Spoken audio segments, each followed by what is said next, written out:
بسم اللہ الرحمن الرحیم۔ السلام علیکم۔ ارے تیزی سے سارے کام نپٹاؤ، کیا تمہارے ہاتھوں میں جان نہیں ہے؟ جلدی کرو، اور جب ہم واپس آئیں تو یہ سارے کام مکمل ہو جانے چاہیے۔ ماں مجھے غصے سے کہتی ہوئی اپنی دونوں بیٹیوں کو ساتھ لے کر بازار میں چلی گئی تھی۔ اس کے جانے کے بعد میں صحن میں پڑی ہوئی چارپائی پر بیٹھ گئی تھی اور پھوٹ پھوٹ کر رو پڑی تھی۔ کیسی قسمت تھی میری، باپ کے ہوتے ہوئے بھی یتیموں جیسی زندگی گزار رہی تھی۔ اپنا گھر تھا، باپ اتنا کماتا تھا، مگر اس کے باوجود بھی میرے جسم پر ڈھنگ کے کپڑے نہیں تھے۔ مجھے کوئی خوشی نہیں تھی، زندگی میں سکون نہیں تھا۔ سارا دن سوتیلی ماں گھر کے کام مجھ سے کرواتی رہتی، خود اپنی بیٹیوں کے ساتھ سیر سپاٹے کے لیے نکل جاتی، اور اگر کبھی اسے ذرا سی بھی دھول مٹی نظر آتی تو وہ مجھ پر چڑھ دوڑتی۔ ابا سے مجھے بے عزت کرواتی، کال کر کے انہیں بتاتی کہ تم تو پردیس جا کر بیٹھ گئے ہو، مگر اس مصیبت کو میرے سر پر ڈال گئے ہو۔ کیا کروں میں اس کا؟ کسی کام کی نہیں ہے یہ لڑکی۔ میری بیٹیاں تو سلیقہ شعار ہیں، خانہ داری میں ماہر ہیں، اور یہ تمہاری بیٹی، اسے کوئی کام ڈھنگ سے کرنا نہیں آتا، انڈا تک ابالنا نہیں آتا۔ جب کبھی کوئی کام کہتی ہوں تو صاف انکار کر دیتی ہے۔ ابا نے نہ جانے آگے سے کیا کہا تو کہنے لگی، ہاں ہاں وہ بھی میری بیٹی ہے، میں تو اسے اپنی بیٹی ہی سمجھتی ہوں، مگر وہ مجھے اپنی ماں سمجھے بھی تو نہ۔ یہ لو بات کرو اپنی بیٹی سے اور سمجھاؤ اسے کہ میرے سامنے زبان نہ چلایا کرے۔ میں بری طرح سے خوفزدہ ہو گئی تھی۔ ابا کو جب میری آواز سنائی دی تو غصے سے دھاڑ کر بولے، کیا بات ہے روبینہ، یہ میں کیا سن رہا ہوں؟ تمہاری ماں تمہارے بارے میں کیا کہہ رہی ہے؟ تم اس کی بات نہیں مانتی، گھر کے کام کاج نہیں کرتی، اپنی بہنوں سے کچھ سیکھو۔ اور میں روتی رہ جاتی۔ سوتیلی اماں مجھے گھورتے ہوئے وہاں سے چلی جاتی اور اشارے سے کہتی کہ اگر میں نے اپنے باپ کو کچھ بتایا تو وہ میرے ساتھ اچھا نہیں کرے گی، اور میں اپنے باپ کو کیسے کچھ کہہ سکتی تھی؟ جانتی تھی کہ وہ تو وہی سچ سمجھے گا جو اسے سوتیلی ماں اور دونوں بیٹیاں بتائیں گی، کیونکہ وہ ان کے ساتھ پٹر پٹر بولتی تھی، نت نئی فرمائشیں کرتی تھی، جبکہ مجھ سے تو ڈھنگ سے بات بھی نہیں ہوتی تھی۔ اعتماد مجھ میں نام کو بھی نہیں تھا۔ محلے کی عورتیں اور رشتہ دار خواتین میری حالت دیکھ کر مجھ پر ترس کھاتی، کہتی کہ 7 سال ہو گئے ہیں تمہارے باپ کو گئے ہوئے، ابھی تک واپس لوٹ کر نہیں آیا۔ ذرا بھی خیال نہیں ہے اس انسان کو، اس کی بیٹی کے ساتھ اس کی دوسری بیوی کیا سلوک کر رہی ہے۔ مگر ان میں سے کوئی بھی ابا کو کچھ کہنے کی جرت نہیں کر سکتی تھی، کیونکہ وہ سب لوگ ہی میری سوتیلی ماں سے بہت ڈرتے تھے۔ ذرا سے غصے میں آ کر وہ سب کے کچے چٹھے کھول دیا کرتی تھی، اور سبھی اس کے منہ لگنے سے گھبراتے تھے۔ آج بھی وہ تینوں بازار میں چلی گئی تھی۔ موسم تبدیل ہو رہا تھا، ہمیشہ کی طرح ان کی شاپنگ شروع ہو گئی تھی، جو کہ پورا سال ہی جاری رہتی تھی۔ مجھے وہ موسم کے مطابق 2-3 سوٹ لا کر دے دیتی، جن کا رنگ بھی عجیب سا ہوتا اور ڈیزائن پہننے لائق نہ ہوتا، مگر میں اس پر اعتراض کر کے اپنی شامت کو نہیں بلوانا چاہتی تھی۔ آج میں کپڑے دھو کر چھت پر پھیلانے کے لیے آئی تو تبھی مجھے اپنے پیچھے دھپ کی آواز سنائی دی تھی۔ میرے منہ سے ایک چیخ نکل گئی۔ مجھے اکیلے دیکھ کر گھر میں کون گھس آیا تھا؟ پیچھے پلٹ کر دیکھا تو وہاں ایک لڑکی کھڑی تھی۔ اسے دیکھ کر میں حیران رہ گئی۔ کون ہو تم، اور یہاں پر کیسے آئی؟ میری آنکھوں میں خوف تھا۔ وہ کہنے لگی کہ ہم لوگ کچھ دن پہلے یہاں پر آئے ہیں، محلے میں کسی کے گھر میں آنا جانا نہیں ہے، اس لیے زیادہ لوگ ہمارے بارے میں نہیں جانتے، اور شاید تم بھی نہیں جانتی۔ اس نے اس گھر کی طرف اشارہ کیا تھا جو ہمارے گھر کے پچھلی طرف تھا، مگر کئی سالوں سے بند پڑا ہوا تھا۔ اس کے مالکان بیرون ملک جا کر شفٹ ہو گئے تھے، اور وہ گھر تھا بھی پراسرار، کوئی بھی اس گھر کی طرف نہیں جاتا تھا۔ بچپن میں جب اس گھر میں پھل توڑنے کے لیے جاتی تھی تو مجھے عجیب سا احساس ہوتا تھا۔ اس گھر میں امرود کے بڑے بڑے درخت لگے ہوئے تھے۔ میری طرح محلے کے سارے بچوں کی ان پر نظر رہتی تھی۔ چونکہ گھر وہ خالی رہتا تھا تو جب کبھی ہم دیوار پھلانگ کر جاتے تو خوف کی ایک شدید لہر وجود میں اتر جاتی تھی، اور ایک بار تو مجھے ایسا بھی محسوس ہوا تھا جیسا میرا کسی نے ہاتھ پکڑ لیا ہو۔ مجھے اپنے ہاتھ پر کسی کے لمس کا احساس ہوا تھا۔ پھر جب میں گھر آئی تو بخار میں بری طرح سے تڑپ رہی تھی۔ اماں میری حالت دیکھ کر پریشان ہو گئی تھی۔ اس وقت میری اماں زندہ تھیں، اور میری ذرا ذرا سی بات پر وہ یوں ہی ہلکان ہو جاتی تھی۔ اماں کا خیال آتے ہی میں پھر سے افسردہ ہو گئی تھی۔ اور اب میں نے اس لڑکی کی طرف متوجہ ہوئی جو دلچسپی سے مجھے دیکھ رہی تھی۔ تم بہت خوبصورت ہو، بہت معصوم ہو۔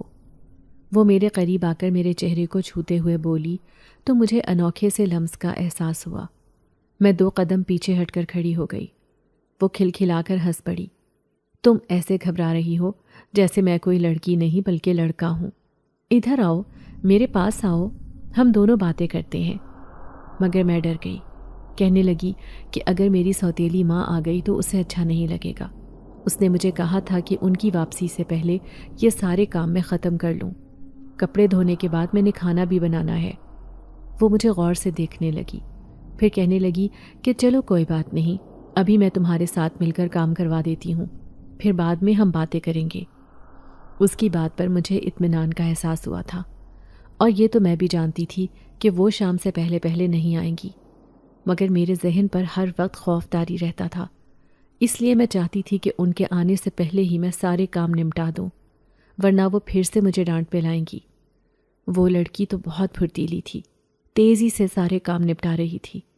وہ کام میں جو 1 گھنٹے میں کرتی تھی، وہ تو اس کے لیے 15 منٹ کا کھیل تھا۔ جلدی جلدی اس نے میرے کپڑے دھلوا کر چھت پر پھیلا دیے اور پھر کہنے لگی کہ چلو اب کھانا بناتے ہیں۔ کھانا بنانے میں بھی اس نے میری مدد کی اور یہ سارے کام 1 گھنٹے میں نپٹ گئے تھے۔ میں سرشار سی تھی۔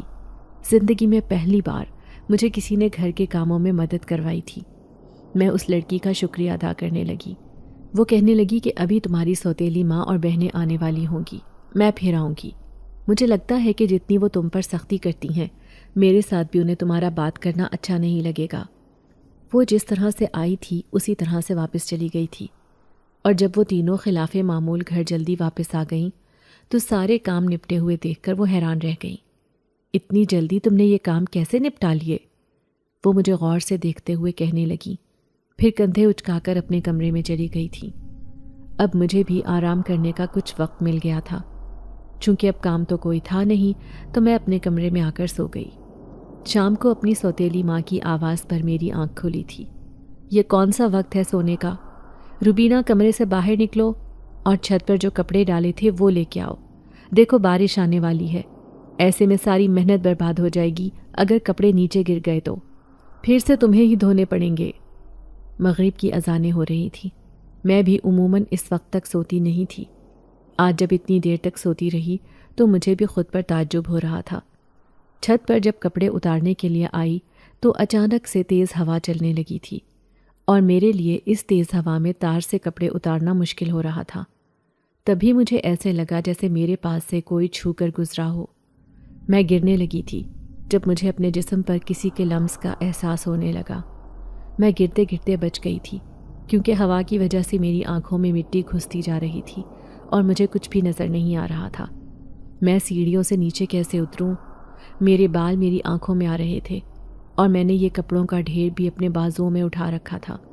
مٹی بھی آنکھوں میں گھستی جا رہی تھی، اور پھر ایک دم میں سیڑھیوں سے گرنے لگی تو مجھے کسی نے بازو سے پکڑ لیا۔ جب میں نیچے اتر کر آئی تو کسی نے میرا بازو چھوڑ دیا۔ میں ہکا بکا دیکھ رہی تھی، یہ کیا ہو رہا ہے؟ کون تھا میرے پاس ابھی جس نے گرنے سے بچایا تھا، اور وہ نظر کیوں نہیں آ رہا تھا؟ خوف کی ایک لہر میرے وجود میں دوڑ گئی تھی۔ سوتیلی ماں نے مجھے دیکھا تو کہنے لگی، کیا ہو گیا ہے؟ یہ پاگلوں کی طرح وہاں پر کھڑی کیا کر رہی ہو؟ باقی سامان بھی صحن میں پڑا ہے، بارش شروع ہو چکی ہے، جلدی سے سارا سامان اٹھا کر کمرے میں پہنچاؤ۔ وہ غصے سے مجھے کہتے ہوئے چلی گئی تھی، اور میں آنسو پیتی ہوئی سارا سامان سمیٹنے لگی تھی۔ میرے دل میں بار بار یہی خیال آ رہا تھا کہ وہ اور اس کی بیٹیاں کسی کام کو ہاتھ نہیں لگاتیں۔ کیا ہو جاتا اگر وہ میری کام سمیٹنے میں مدد کروائیں تو؟ مگر نہیں، وہ لوگ تو جیسے دنیا میں آرام کرنے کے لیے آئی تھیں۔ وہ دونوں جڑواں تھیں۔ عائشہ کا رویہ میرے ساتھ پھر قدرے بہتر تھا، مگر رومانہ تو مجھے کچھ سمجھتی ہی نہیں تھی۔ بات بات پر وہ میرے ساتھ بدتمیزی کرتی اور اپنی ماں سے جھوٹی شکایتیں لگا کر مجھے بے عزت بھی کرواتی رہتی تھی۔ کافی دن گزر گئے تھے، دوبارہ میں نے لائبہ کو نہیں دیکھا تھا۔ اس دن اس لڑکی نے مجھے اپنا نام لائبہ ہی بتایا تھا، مگر میں ہمیشہ کی طرح کاموں میں الجھی ہوئی تھی، اور اس سے پہلی ملاقات تھی تبھی میں اس کے ساتھ زیادہ بات چیت نہیں کر پائی تھی۔ میں ہمیشہ سے یہ چاہتی تھی کہ میری کوئی ایسی دوست ہو جس سے میں اپنے دل کی ہر بات کروں، اپنا دل اس کے سامنے کھول کر رکھ دوں۔ اور اب جب لائبہ کی صورت میں مجھے وہ لڑکی نظر آئی تھی جس نے میرا بوجھ بھی بانٹا تھا، تو میرا دل چاہنے لگا تھا کہ میں اس سے بات کروں، مگر سوتیلی ماں کا ڈر تھا کہ میں اس کے سامنے لائبہ کا ذکر تک نہیں کر سکتی تھی اور نہ ہی اس کے گھر جانے کی بات کر سکتی تھی، ورنہ وہ مجھے یہ کہہ کر غصے سے ڈانٹ دیتی کہ میرا اس کے ساتھ کیا تعلق ہے۔ وہ تو بدگمانی میں کسی بھی حد تک جا سکتی تھی اور یہ سمجھنا شروع ہو جاتی کہ شاید میں اس کے پیچھے اور لوگوں سے بھی ملتی ہوں، نہ جانے کیا کچھ کرتی رہتی ہوں، اور اگر اسی بات کو جواز بنا کر وہ ابو کو میرے بارے میں کچھ بھی الٹا سیدھا بول دیتی تو نہیں، میں سوتیلی ماں کے سامنے لائبہ کا ذکر نہیں کروں گی تاکہ وہ میرے بارے میں کچھ بھی برا نہ سوچ سکیں۔ اس دن بھی وہ لوگ جب کام سے باہر گئیں تو میں چھت پر آ گئی تھی۔ اسی وقت لائبہ بھی سامنے سے مجھے آتی دکھائی دی۔ اسے دیکھ کر میں بے ساختہ خوش ہو گئی۔ میں تمہیں ہی یاد کر رہی تھی۔ اس کے ہونٹوں پر ایک دل فریب مسکراہٹ آ گئی تھی۔ کیا سچ کہہ رہی ہو؟ تم مجھے یاد کر رہی تھی؟ اس نے اتنے اشتیاق سے پوچھا کہ میں حیران رہ گئی۔ پھر میں اسے لے کر نیچے آ گئی۔ آج پھر تمہاری سوتیلی ماں اور بہنیں گھر پر نہیں ہیں، کہاں گئی ہیں وہ؟ میں نے اسے بتایا کہ خاندان میں ایک جگہ پر شادی ہے، وہاں پر گئی ہوئی ہیں اور آج رات وہ شاید وہیں پر رکیں گی۔ تو کیا تم اکیلی رہو گی گھر میں؟ اس نے مجھ سے سوال پوچھا تو میں افسردہ ہو گئی۔ میں کہنے لگی کہ بچپن سے ہی میں اسی طرح کے ماحول کی عادی ہوں۔ چھوٹی سی تھی جب سوتیلی ماں مجھے گھر میں اکیلا چھوڑ کر کبھی کسی رشتہ دار کے گھر تو کبھی کہیں پر چلی جاتی تھی، اور کبھی تو 2 دن تک واپس نہیں آتی تھی۔ ایسے میں اکیلے ہی اپنے کھانے کا بندوبست کرتی اور باقی کام بھی کرتی تھی۔ تمہیں کیا بتاؤں کہ میری زندگی پچھلے 10 سالوں میں کتنی بدل کر رہ گئی ہے۔ جب اماں زندہ تھیں تو تب مجھے گرم ہوا بھی چھو کر نہیں گزری تھی۔ ابو بھی بہت پیار کرنے والے تھے، مگر اب ابو بہت بدل گئے ہیں۔ انہیں ان ماں بیٹیوں کے علاوہ کچھ نظر ہی نہیں آتا۔ میری آنکھوں سے آنسو بہنے لگے تو وہ اپنے ہاتھوں سے میرے آنسو پونچھنے لگی۔ تم پریشان مت ہو روبینہ، سب ٹھیک ہو جائے گا۔ تمہارے ابو کو بھی اپنی غلطی کا احساس ہو جائے گا۔ جب انہیں معلوم ہوگا کہ ان کی بیوی اور بیٹیاں تمہارے ساتھ کتنا برا سلوک کرتی ہیں تو وہ خود ہی تمہیں ان کے سلوک سے بچا لیں گے۔ مگر مجھے یقین نہیں تھا کہ میری زندگی میں وہ دن بھی آئے گا۔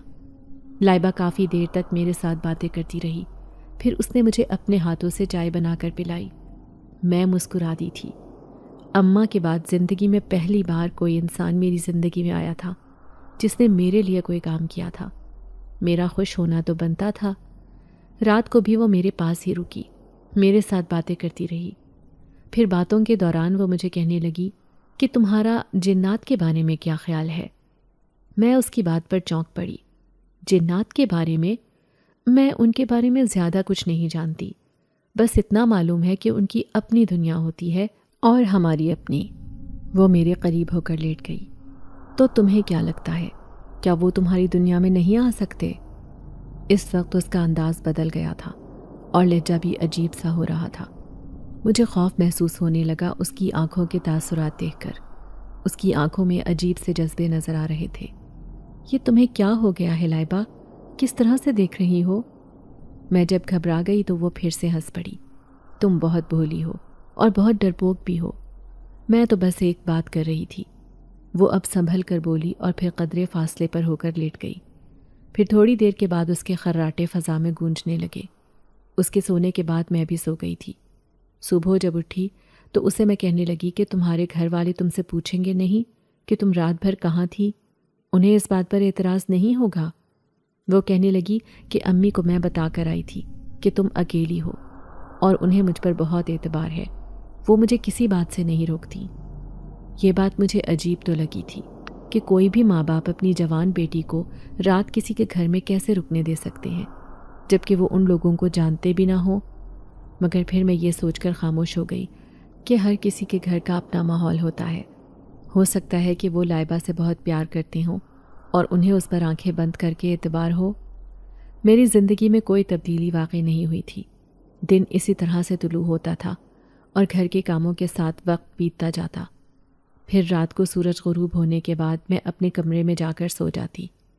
اس دوران کبھی کبھار لائبہ کی آمد ہوتی۔ اس کی موجودگی میرے لیے ڈھارس بنی رہتی تھی۔ وہ میرے کاموں میں مدد بھی کرواتی اور مجھ سے باتیں بھی کرتی۔ حیرت کی بات یہ تھی کہ وہ کبھی بھی میری سوتیلی ماں اور بہنوں کے سامنے نہیں آئی تھی۔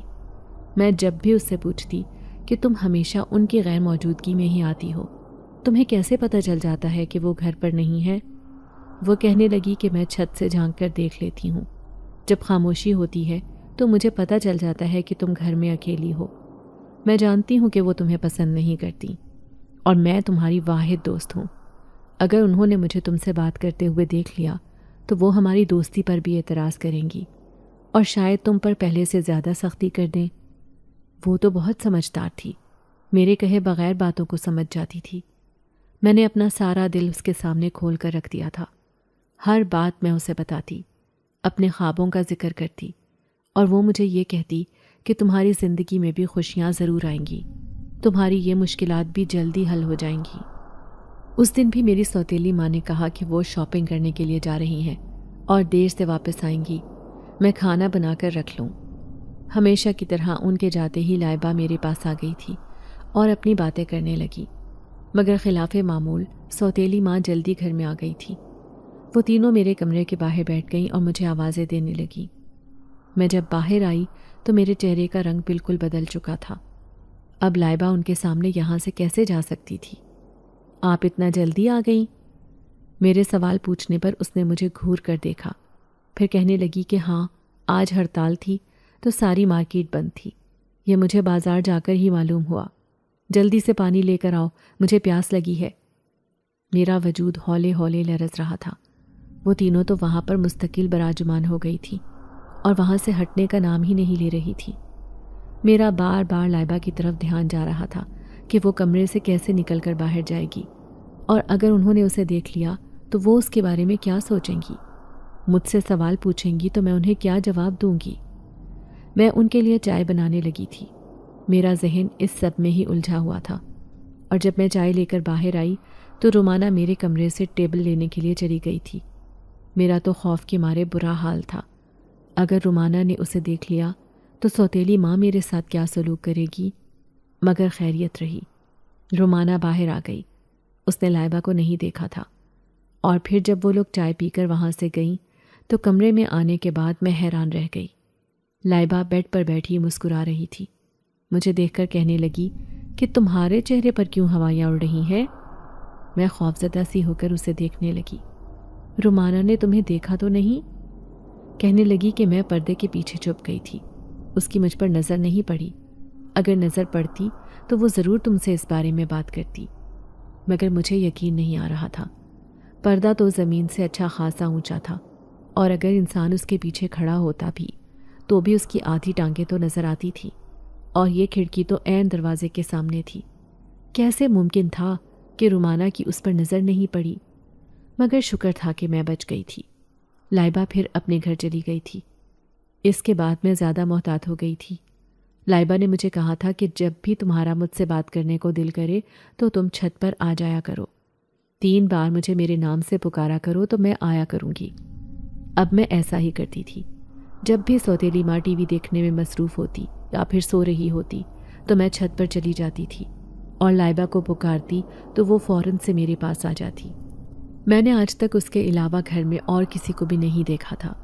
جب بھی اس کے ماں باپ کے بارے میں پوچھتی تو وہ کہتی کہ وہ کسی کام میں مصروف ہے، کبھی کہتی کہ گھر سے باہر گئے ہوئے ہیں، جبکہ میں ہمیشہ یہ سوچ کر حیران رہ جاتی تھی کہ روزانہ ہی وہ لوگ گھر سے باہر رہتے تھے، اور کیا لائبہ اکیلے میں سارا وقت گزارتی تھی؟ اسے ڈر نہیں لگتا تھا؟ کئی بار میں اس سے یہ سوال پوچھتی کہ اس گھر میں تو اثرات ہیں، میں نے سنا تھا کہ یہاں پر جنات رہتے ہیں، اور بچپن میں تو میں نے خود بھی یہ چیز محسوس کی تھی، تو کیا تم لوگوں کو یہاں پر ڈر نہیں لگتا؟ کیا تم لوگوں نے کبھی کچھ محسوس نہیں کیا؟ تب وہ اونچا سا قہقہا لگا کر ہنس پڑتی تھی، کہتی کہ وقت آنے پر میں تمہیں سب کچھ بتا دوں گی، اور میں اس کی اس بات میں الجھ کر رہ جاتی تھی۔ اس دن میں اس سے باتیں کر رہی تھی جب رومانہ مجھے کہنے لگی کہ یہ تم کس کے ساتھ باتیں کر رہی ہو؟ کون ہے یہاں پر؟ میں بری طرح سے ڈر گئی۔ اگر اس نے لائبہ کے بارے میں پوچھا تو میں کیا جواب دوں گی؟ میری یہ واحد دوست بھی مجھ سے چھن جائے گی۔ مگر میں حیران پریشان رہ گئی۔ لائبہ وہاں پر نہیں تھی، بلکہ کہیں بھی نظر نہیں آ رہی تھی۔ رومانہ کہنے لگی، تم اکیلے باتیں کر رہی تھی، کہیں تم پاگل تو نہیں ہو گئی؟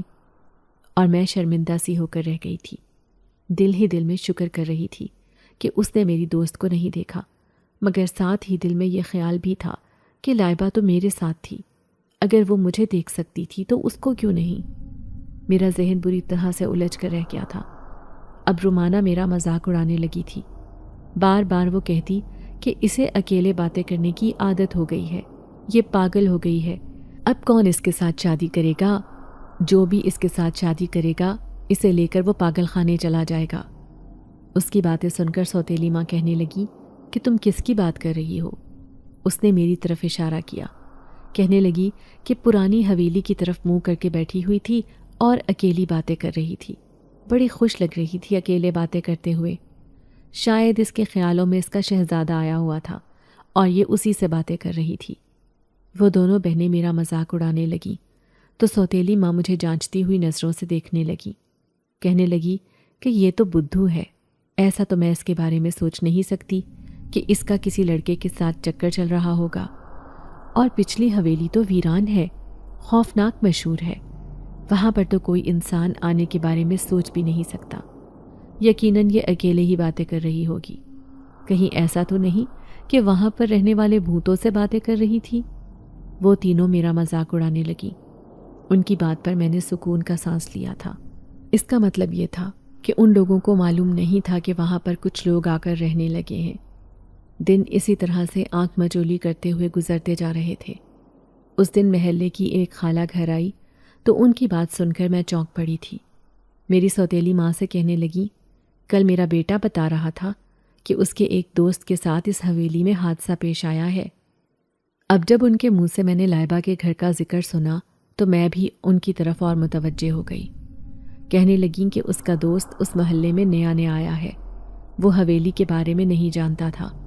اس کی جب ان امرودوں پر نظر پڑی تو وہ دیوار پھلانگ کر گھر میں چلا گیا، مگر پھر چلانے لگا۔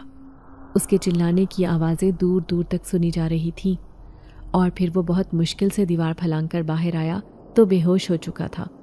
اسے ہوش میں لایا گیا تو وہ روتے ہوئے کہنے لگا کہ حویلی میں اس نے بہت خوفناک چیز دیکھی ہے جو اس پر حملہ کر رہی تھی، اور اسے کہہ رہی تھی کہ آج کے بعد اس گھر میں چوری کرنے کی نیت سے مت آنا۔ سوتیلی ماں کہنے لگی کہ پتہ نہیں کیا بنے گا، اس حویلی کے مالکان اس بارے میں غور کیوں نہیں کرتے؟ اگر اس بچے کو کچھ ہو جاتا تو اس کا جواب دار کون ہوتا؟ انہیں چاہیے کہ وہ کسی عامل کو بلائیں اور اس گھر کو جنات سے پاک کریں، مگر نہیں، وہ تو اپنی مستی میں مست ہیں، انہیں تو کوئی پرواہ نہیں ہے۔ اب محلے والوں کو کچھ کرنا چاہیے، انہیں چاہیے کہ وہ کسی عامل کو بلا لیں اور جنات کو یہاں سے بھگائیں۔ ہمارا تو گھر اس کے ساتھ ہے، میری جوان بچیاں بھی ہیں، مجھے ڈر لگتا ہے کہ کہیں ان پر کوئی جن نہ چمٹ جائے۔ ان کی بات سن کر میرا منہ کھلے کا کھلا رہ گیا تھا۔ خالہ بھی سوتیلی ماں کی ہاں میں ہاں ملانے لگی تھی۔ تب میں بے ساختہ بول پڑی اور کہنے لگی کہ اس حویلی میں تو لوگ آباد نہیں ہوئے تھے۔ انہوں نے مجھے گھور کر دیکھا۔ تمہیں کس نے یہ بات کہی ہے؟ سب لوگ جانتے ہیں کہ کتنے سالوں سے حویلی بند ہے، اور تم تو روزانہ چھت پر کپڑے ڈالنے کے لیے جاتی ہو، کیا تمہیں نظر نہیں آتا کہ وہ حویلی خالی ہے؟ میں بری طرح سے پریشان ہو گئی تھی، یہ سب کیا ہو رہا تھا؟ تو لائبہ نے مجھ سے جھوٹ بولا تھا کہ وہ اس حویلی میں رہتی ہے، تو وہ کون تھی؟ آج سے پہلے تو میں نے اسے اس محلے میں نہیں دیکھا تھا، کہیں ایسا تو نہیں کہ وہ کسی دوسری دنیا سے تعلق رکھتی تھی، یا وہ کسی اور گھر میں رہتی تھی مگر اس نے مجھ سے جھوٹ بولا؟ اسے جھوٹ بولنے کی کیا ضرورت تھی؟ یا وہ سچ میں ہی جن ہے؟ یہ سوچ کر مجھے بری طرح سے جھرجھری آ گئی تھی۔ خوف کی وجہ سے مجھے بخار نے اپنی لپیٹ میں لے لیا تھا۔ میں بخار میں بری طرح سے پھنک رہی تھی، اور اس بخار کی حالت میں کام کرنا مجھ سے بہت مشکل ہو رہا تھا۔ پھر ایک دن میں کام کرتے کرتے چکرا کر زمین پر گر پڑی تھی۔ ہوش آیا تو میری سوتیلی ماں بیزاری سے میرے پاس بیٹھی ہوئی تھی، اور محلے کا ڈاکٹر مجھے چیک اپ کر رہا تھا۔ مجھے ہوش میں آتا دیکھ کر وہ کہنے لگا کہ یہ بہت کمزور ہیں، ان کے آرام کا خاص خیال رکھا کریں، انہیں وقت پر دوا دیں اور ان کی خوراک بھی اچھی کریں، ورنہ کمزوری کی وجہ سے ان کی یہ بیماری دور نہیں ہوگی۔ بظاہر تو یہ دیکھنے میں بخار ہے، لیکن اگر یہ وقت پر نہ اترا تو یہ سنگین مسئلہ بھی اختیار کر سکتا ہے۔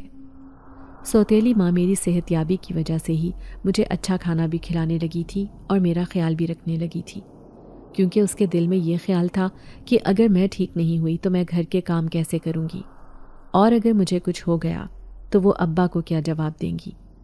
ابا کی نظروں میں خود کو اچھا بنانے کے لیے وہ میرا خیال رکھنے لگی تھی، مگر میرا ذہن بار بار لائبہ کی طرف جا رہا تھا۔ کون تھی وہ؟ اور اس نے مجھ سے اپنے بارے میں جھوٹ کیوں بولا تھا کہ وہ اس حویلی میں رہتی ہے؟ اس دن وہ میرے لیے ایک سوپ لے کر آئی تھی۔ اس دن بھی میری سوتیلی ماں اور بہنیں گھر پر نہیں تھیں۔ وہ آئی اور مجھے اپنے ہاتھوں سے سوپ پلانے لگی۔ وہ مجھے میٹھی میٹھی نظروں سے دیکھ رہی تھی، جن سے مجھے الجھن ہو رہی تھی اور مجھے خوف کا احساس بھی ہو رہا تھا۔ لائبہ، تم کون ہو اور تم نے مجھ سے جھوٹ کیوں بولا کہ تم اس حویلی میں رہتی ہو؟ میری بات پر وہ چونک پڑی تھی۔ تب میں نے اسے ساری بات بتائی تو وہ ایک گہرا سانس لے کر رہ گئی۔ کہنے لگی کہ وقت آنے پر میں تمہیں سب بتا دوں گی، پہلے تم یہ سوپ پیو۔ مگر اب میں نے انکار کر دیا۔ میں کہنے لگی کہ جب تک تم مجھے سب کچھ نہیں بتاؤ گی تب تک میں تمہاری کوئی بات نہیں سنوں گی، نہ ہی تمہاری کوئی بات مانوں گی۔ وہ غور سے مجھے دیکھتی رہی، پھر مسکرائی اور کہنے لگی کہ جلد ہی میں تمہیں بتا دوں گی۔ وہ کمرے سے باہر چلی گئی تھی اور میں اسی کے بارے میں سوچتی رہ گئی تھی کہ آخر یہ لڑکی مجھ سے جھوٹ کیوں بول رہی ہے، اور ہمیشہ یہ ان لوگوں کی غیر موجودگی میں ہی گھر میں کیوں آتی ہے، ان کے سامنے کیوں نہیں؟ کیا سب لوگوں کی باتیں درست ہیں؟ انہی دنوں سوتیلی ماں کی زبانی مجھے معلوم ہوا تھا کہ اب اس حویلی میں کوئی عامل روزانہ آنے لگا تھا۔ اس عامل کو محلے کے لوگوں نے مالک مکان سے بات کر کے بلایا تھا۔ مالک مکان کے رشتہ دار اسی شہر میں رہتے تھے۔ اس نے انہیں کہا تھا کہ اس حویلی کو اثرات سے پاک کر کے اسے بیچ دیا جائے، کیونکہ یہ ان کے کسی کام کی نہیں ہے۔ اگر یہاں پر لوگ آ کر آباد ہو گئے تو پھر دوبارہ جنات یہاں پر کسی کو تنگ نہیں کریں گے۔ اگر ایک بار وہ چلے گئے تو اسی وجہ سے محلے کے سب لوگ مل کر ایک عامل کو لے کر آ گئے تھے، اور اس کے رشتہ دار بھی اب اسی حویلی میں آ کر رہنے لگے تھے۔ مگر پہلے دن اس کی چیخوں سے پورا محلہ گونج اٹھا۔ آدھی رات کا وقت تھا، سب لوگ ہی اپنے اپنے کمروں میں سو رہے تھے، اور میں بھی اپنے کمرے میں لیٹے ہوئے سوچ رہی تھی کہ میرا کیا مستقبل ہوگا۔ میں ابو کو اپنی سوتیلی ماں کے رویے کے بارے میں کیسے یقین دلاؤں گی؟ تبھی وہ چیخوں کی آواز سن کر میں بھی گھبرا گئی تھی۔ سب لوگ اپنے کمروں سے باہر نکل آئے تھے۔ کسی کو کچھ سمجھ نہیں آ رہا تھا کہ یہ کیا ہو رہا ہے۔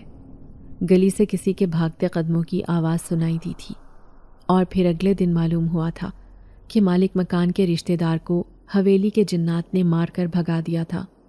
وہ ڈر گیا تھا، اب وہ یہاں پر خود رہنے کو تیار نہیں تھا، مگر وہ نت نئے عامل کو اس گھر میں لاتا رہتا جو پڑھائی کرتے رہتے، مگر کوئی بھی ان جنات کو یہاں سے نکال نہیں پایا تھا۔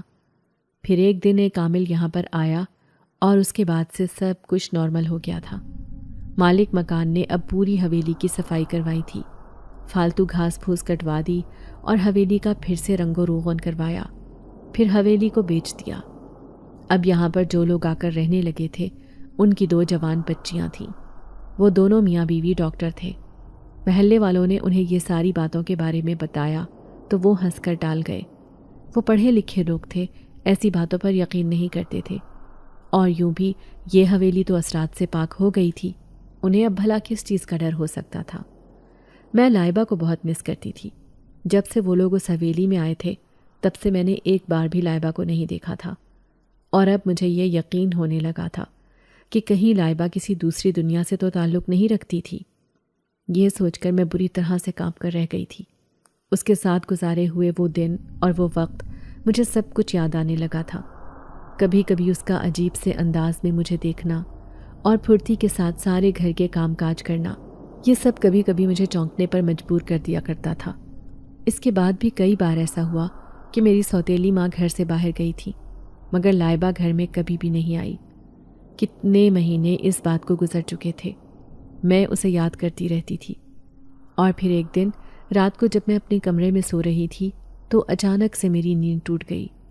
میں نے آنکھیں کھول کر دیکھا تو میرے سامنے لائبہ بیٹھی ہوئی تھی۔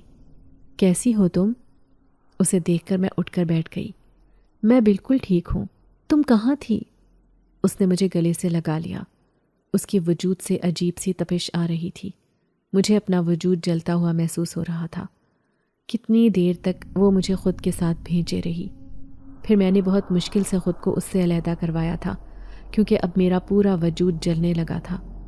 لائبہ بہت کمزور لگ رہی تھی، آنکھوں کے نیچے حلقے تھے اور جسم پر بھی چوٹوں کے نشان تھے۔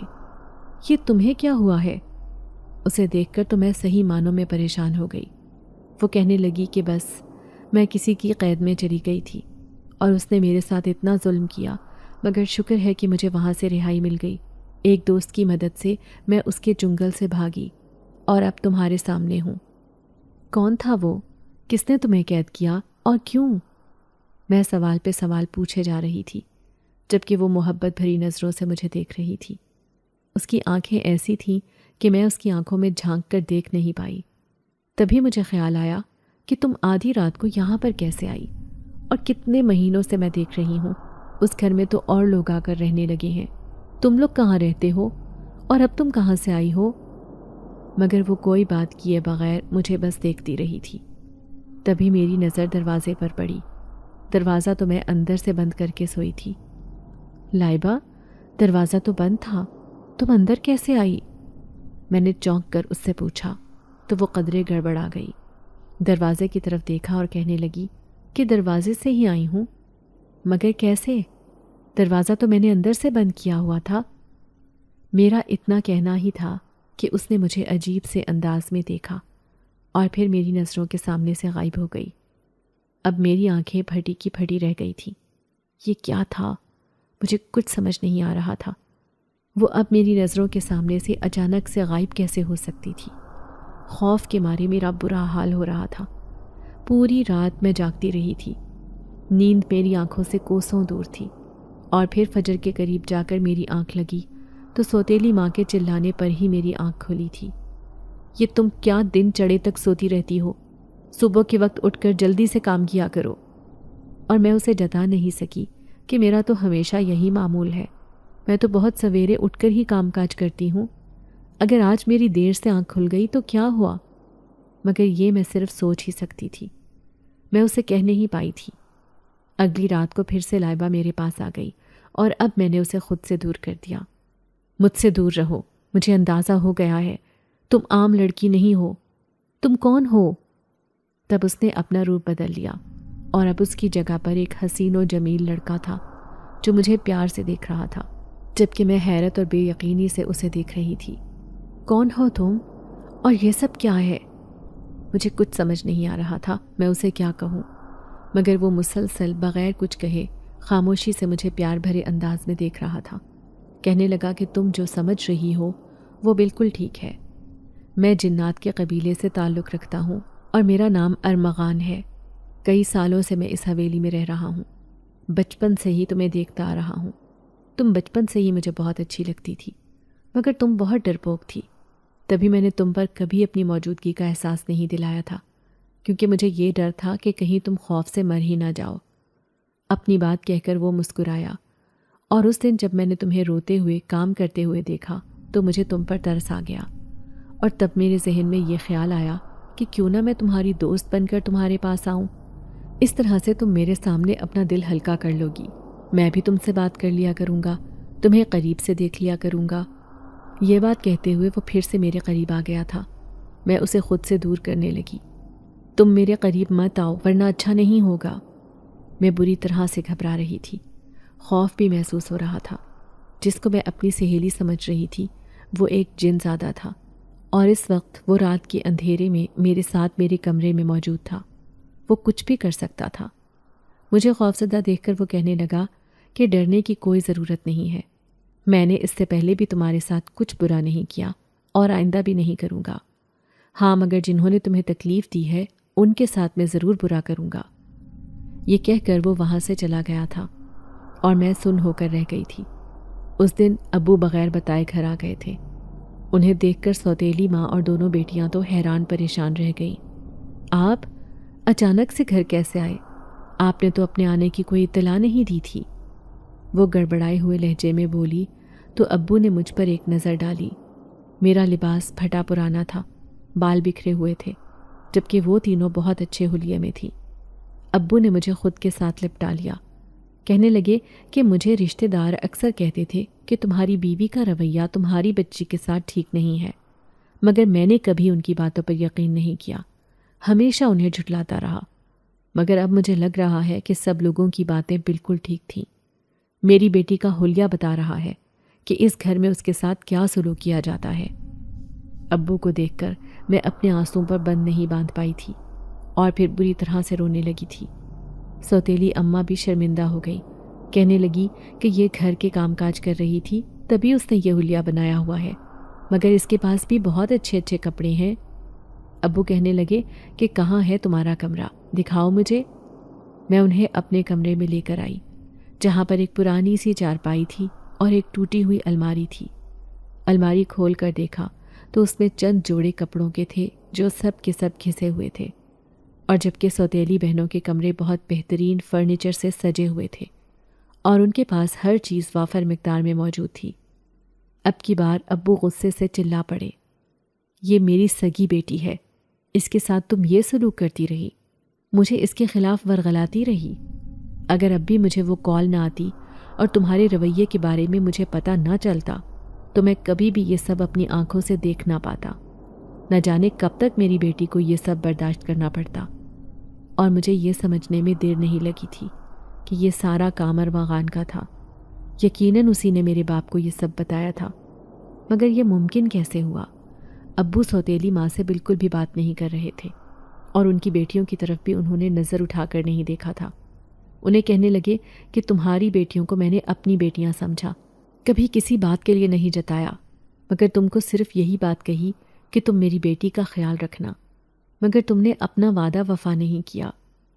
سوتیلی ماں بہت شرمندہ تھی، وہ ابو سے معافی مانگنے لگی کہ مجھ سے غلطی ہو گئی، مجھے ایسا نہیں کرنا چاہیے تھا، مگر ابو نے اسے نفرت سے دھتکار دیا تھا۔ تمہاری جیسی عورت ہمدردی کے قابل ہی نہیں ہے، اب میں یہاں پر ہمیشہ کے لیے آ گیا ہوں، میں دیکھوں گا کہ میری بیٹی کے ساتھ کون زیادتی کرتا ہے۔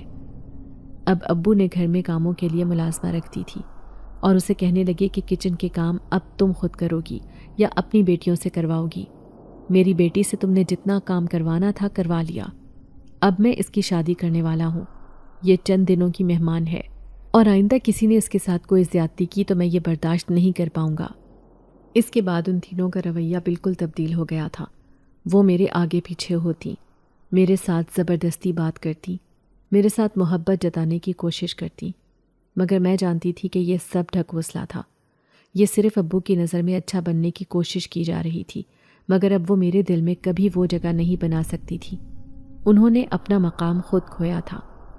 دوسری طرف ارمغان کی شرارتیں بھی عروج پر تھیں۔ کبھی کبھی وہ مجھے اس طرح سے خوفزدہ کر دیا کرتا تھا کہ کتنی ہی دیر تک میری سانس بحال نہیں ہوتی تھی اور میری حالت دیکھ کر وہ ہنس پڑتا۔ کبھی کبھی مجھے جتاتا کہ میری وجہ سے تمہاری زندگی اب بدلنے جا رہی ہے، تم جہنم سے جنت میں آ گئی ہو اور یہ سب میری وجہ سے ہوا ہے، میرا شکریہ ادا کیا کرو۔ اور میں اسے مسکرا کر دیکھتی تھی۔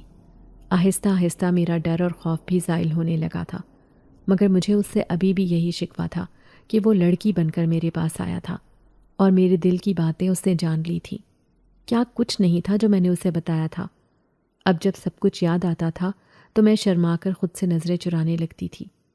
ابو نے اپنے ایک دوست کے بیٹے کے ساتھ میرا رشتہ طے کر دیا تھا۔